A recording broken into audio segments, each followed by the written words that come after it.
Ang dalawang sangkap na ito ay kayang magpatibay ng ating puso, maaalis ang mga bara sa ating mga ugat at kayang linisin ang ating dugo. Unahin natin ang benepisyo ng pinya. Napapadali ang pag-recover ng taong dumaan sa operasyon, anumang uri ng operasyon, sa pagkonsumo ng pinya. Ito ay espesyal na kakayanan na makukuha lamang sa pinya. Ang pinya din ay may enzyme na kayang labanan ang pamamaga sa ating katawan, kasukasuhan, at lahat ng uri ng pamamaga sa ating katawan.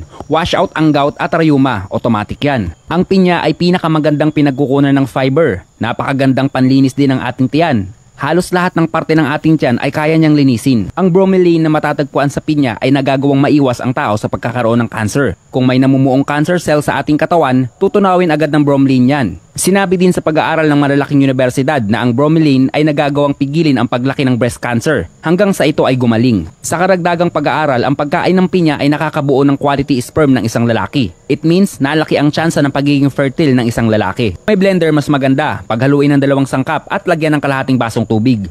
Kung walang blender, diskartehan nyo na lang kung paano nyo mailalabas ang katas ng dalawang sangkap. Gawin ito tuwing umaga nang walang laman ang tiyan sa loob ng 7 araw. Makalipas ang 1 linggo, magpahinga ng 3 araw saka ulit uminom ng 7 araw.